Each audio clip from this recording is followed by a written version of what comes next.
Welcome to the Angus Report, a news program for cattle producers. From American Angus Association headquarters in St. Joseph, Missouri, we bring you the week's top headlines, including a look back at fall market trends. We share the latest in BRD research.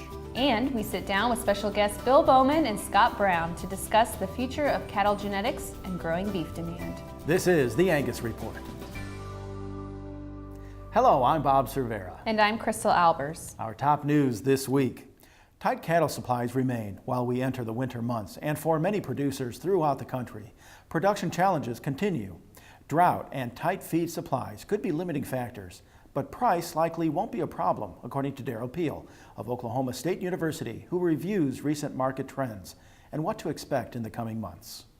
Well, I think in many ways the fall has been a fairly typical one in terms of the timing of the fall run of calves, if you will, and the fall cull cow marketing. In terms of the relative pattern that we've seen, however, here in Oklahoma the numbers have been lighter. We've seen, we've maintained relatively good prices, but we have seen these lightweight calf prices weaken up because we don't have any wheat pasture to speak of, and so the demand has not been there for those cattle. And so the lightweight calves have dropped relative to the heavier weight feeder cattle. Cull cow prices this fall have held up very, very well above last year's levels. And there's a strong meat market behind that, and again, the numbers are way down relative to what we were moving this time last year. Most of our producers in many parts of the country, certainly in Oklahoma, are on the defensive. It's still about production challenges. We have very severe drought conditions, no subsoil moisture, a dry weather pattern right now that doesn't have any real prospects of any moisture in it. So we got to get through the winter. It looks like marginally hay supplies are adequate for many producers, but water is a very critical issue. We may see some folks that are forced to move some animals because of lack of water. Certainly if we go through the winter this way and get to next spring in this kind of condition, then we'll face a very serious potential for another round of liquidation. Drought continues its grip on the Great Plains and other regions, according to the latest National Weather Service report. Dry weather and above normal temperatures prevailed across much of the contiguous U.S. In the past 90 days, rainfall from south-central Nebraska to central South Dakota has totaled less than 25% of normal amounts.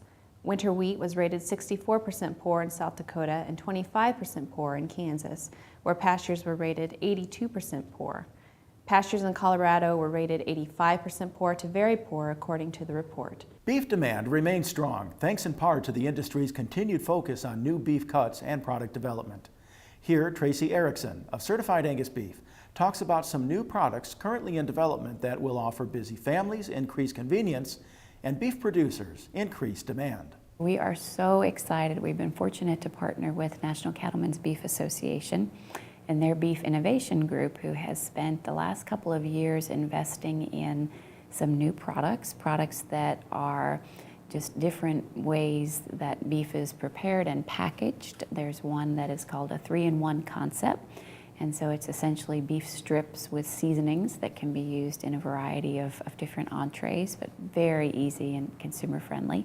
And then some additional technology that they've been researching that allows for cooking of both a roast and ground beef product in the bag, and that would go into the microwave. And so historically, microwave beef has not been terrifically desirable. I think we've been through several generations of microwave beef products, and I'm speaking, of course, of trying to cook it in the microwave versus the pre-cooked entrees that heat up wonderfully in the microwave. But in this case, it actually is cooked in a microwave bag and comes out browned and juicy and absolutely delicious for the roast. And then the ground beef cooks in the bag, and the juice runs off into a chamber in the bag that you can then take and throw away. So truly innovative products, and we think products that have appeal for a broad range of consumers, and we're excited to be able to work on them for Certified Angus Beef, but certainly for the beef industry as a whole. A new research project aims to prevent bovine respiratory disease through genetic study. Texas A&M University and the University of Missouri began collaboration on a $9.2 million project that will help researchers better understand BRD, which results in annual estimated losses of almost $1 billion in the beef and dairy industries. University scientists will DNA test at least 6,000 cattle for the project and assess genomic variations among cattle that respond differently to the disease. Other universities are also involved with the study, including Washington State, UC Davis, New Mexico State, Colorado State, and Wisconsin. The USDA is funding the 5-year grant. The USDA has released its latest Outlook for U.S. agricultural trade for fiscal year 2013.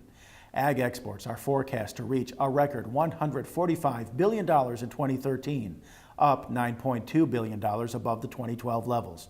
However, the forecast for livestock, poultry, and dairy is down $100 million to $29.8 billion, with losses in poultry, beef, and cattle outweighing gains. Beef exports are expected to be down in 2013 by $150 million, with tight supplies limiting shipments despite strong global demand. Grain and feed exports are also down due to lower volume and values across most grains. Since 2009, U.S. ag exports have climbed more than 50% in value, according to the report. Angus breeders and others attending the National Western Stock Show next month will want to mark their calendars for another Angus Night on the Mountain.